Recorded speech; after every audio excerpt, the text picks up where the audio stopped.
ಮತ್ತು ಈ ಮಣ್ಣಿದು ಎಲ್ರಿಗೂ ಸೇರಿದ್ದಂಥದ್ದು, ಯಾರೋ ಒಬ್ರಿಗೆ ಸೇರಿರುವಂಥದ್ದಲ್ಲ. ಮುಸ್ಲಿಂ ಸಮುದಾಯದವರು ಭಾರತೀಯರು, ಕ್ರಿಶ್ಚಿಯನ್ ಸಮುದಾಯವರು ಭಾರತೀಯರು, ಹಿಂದೂಗಳು ಭಾರತೀಯರು, ಸಿಖ್ರು ಭಾರತೀಯರು, ಎಲ್ಲರೂ ಭಾರತೀಯವರೇ. ನೀವು ವಿಂಗಡಿಸಿ ಡಿವೈಡ್ ಆ್ಯಂಡ್ ರೂಲ್ ಮಾಡಿ ರಾಮ ಮಂದಿರದ ವಿಚಾರದಲ್ಲಿ ರಾಮನ ಕಟ್ಟಿಬಿಟ್ಟು, ರಾಮನ ದೇವಸ್ಥಾನ ಕಟ್ಟಿಬಿಟ್ಟು ಅದರ ಬೇಸಿಸ್ ಮೇಲೆ ನೀವು ಚುನಾವಣೆನ ಎದುರಿಸಿ ರಾಜಕೀಯ ಮಾಡಿ ಅದರಿಂದ 350-400 ಸೀಟ್ ಬರ್ತವೆ ಅಂತ ಹೇಳ್ಕೊಂಡು ತಿರುಗಿದ್ರಿ. ರಾಮ ದೇವರೇ ಕಲ್ಲು ಹಾಕ್ದ ನಿಮಗೆ. ಅದೇ ರೀತಿ ಗಣೇಶನ ಹೆಸರಿನಲ್ಲಿ ರಾಜಕೀಯ ಮಾಡ್ತಾ ಇದ್ದೀರಾ, ಗಣಪತಿ ಹೆಸರಿನಲ್ಲಿ ರಾಜಕೀಯ ಮಾಡ್ತಾ ಇದ್ದೀರಾ. ಗಣಪತಿನ ಮೆರವಣಿಗೆ ತಗೊಂಬಂದು ದೇವ್ರ ಮೇಲೆ ನಿಮಗೆ ನಿಜವಾಗ್ಲೂ ನಂಬಿಕೆ ಇದ್ದರೆ ಗಣಪತಿನೇ ಬಿಟ್ಬಿಟ್ಟು ಹೊಡೋದ್ರಪ್ಪ. ನೆನೆ ದಿವಸ ಗಣಪತಿನ ತಗೊಂಡೋಗಿ ವಿಸರ್ಜನೆ ಮಾಡಿದ್ದು ಪೊಲೀಸ್ನವರು ಪಾಪ. ಪೂಜೆ ಮಾಡಿ ಗಣಪತಿನ ಎಲ್ಲಿ ಬೇಕೋ ಅಲ್ಲಿ ಬಿಟ್ಬಿಟ್ಟು ಹೊಡೋದಾಗಾರೆ. ಹಾಂ, ಇದು ಎಂಥ ದುರಂತ ಸ್ವಾಮಿ, ಇದೆಂಥ ದುರಂತ. ಜೈ ಶ್ರೀರಾಮ ಮಸೀದಿ ಮುಂದ್ಗಡೆನೇ ಹೋಗಿ ಕೂಗಬೇಕಾ, ಅಲ್ಲಿ ಪಟಾಕಿ ಹೊಡಿಬೇಕಾ? ಕೇಳಿದರೆ ಯಾಕೆ ಹೊಡಿಬಾರ್ದು? ಇದೆಂಥ ಉದ್ದಂಡತನದ ವಾದಗಳು ಇವೆಲ್ಲ. ಪ್ರಚೋದನೆ ಮಾಡಬೇಕು ಅನ್ನುವಂಥದ್ದು ಪ್ರೀ ಪ್ಲಾನ್ ಮಾಡಿರುವಂಥ ಒಂದು ವ್ಯವಸ್ಥೆ ಇದು.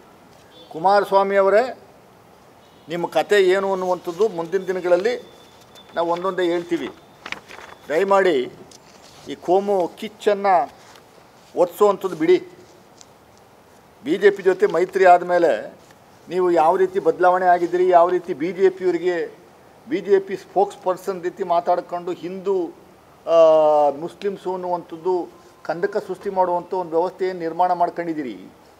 ಆ ದಿನ ಬೆಳಗ್ಗೆ ಎದ್ದು ಸಿದ್ದರಾಮಯ್ಯನವರು ಮತ್ತು ಡಿ ಕೆ ಶಿವಕುಮಾರ್ನ ಬೈಯೋದು ಒಂದು ಬಿಟ್ಟರೆ, ನಿಮ್ಮ ಇಂಡಸ್ಟ್ರಿ, ಹೆವಿ ಇಂಡಸ್ಟ್ರಿ ಮತ್ತು ಇದು ಉಕ್ಕು ತಗೊಂಬಂದಿದ್ದಿರೋ ರಾಜ್ಯಕ್ಕೆ ಏನಾದರೂ ಒಂದು ಕೊಡುಗೆ ಇಲ್ಲಿವರೆಗೂ ನೀವು ಮಿನಿಸ್ಟ್ರಾಗಿ ಎಷ್ಟು ವರ್ಷ ಆಯಿತು, ಎಷ್ಟು ತಿಂಗಳಾಯ್ತು ಸ್ವಾಮಿ? 4-5-6 ತಿಂಗಳಾಯ್ತಲ್ಲ.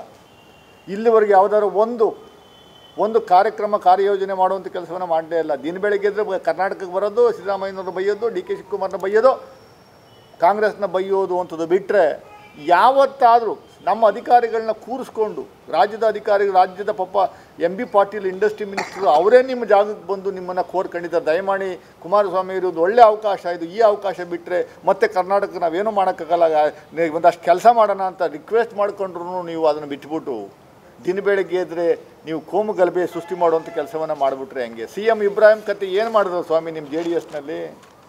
ಅಧ್ಯಕ್ಷರು ನೀವೇನೆ, ಅವ್ರನ್ನ ಕಿತ್ತಾಕಿದ್ರಿ. CM ಒಬ್ಬರು ಇಬ್ರಾಹಿಂನ ಕಿತ್ತಾಕಿದ್ರಿ. ನಿಮ್ಮ ತಂದೆಯವ್ರ ಪಾಪ SD ದೇವೇಗೌಡರ ಬಗ್ಗೆ ನಾವು ಯಾವತ್ತೂ ಮಾತಾಡಿಲ್ಲ. ಅವರು ಮಾಧ್ಯಮಗಳ ಮುಂದೆ ಬಂದು ಹಿಂದೆಲ್ಲ ನಾನು ಮುಂದಿನ ದಿನಗಳಲ್ಲಿ ಮುಂದಿನ ಜನ್ಮ ಅಂತ ಇದ್ದರೆ ನಾನು ಮುಸ್ಲಿಂ ಸಮುದಾಯದಲ್ಲೇ ಹುಟ್ಟಬೇಕು ಅಂತ ಕಣ್ಣೀರಿಟ್ಟರು. ಮುಸ್ಲಿಂ ಸಮುದಾಯದಲ್ಲಿ ಹುಟ್ಟಬೇಕು ನಾನು ಅಂಥದ್ದು ಕಣ್ಣೀರಿಟ್ಟರು. ಈಗ ನೀವು ಮುಸ್ಲಿಂ ಸಮುದಾಯಕ್ಕೆ ಮಾಡ್ತಾ ಇರುವಂಥದ್ದು ಏನು ನೀವು ಅನ್ನುವಂಥದ್ದು ಹೇಳಬೇಕಲ್ಲ. ಇದು ದುರಂತದ ಸಂಗತಿ.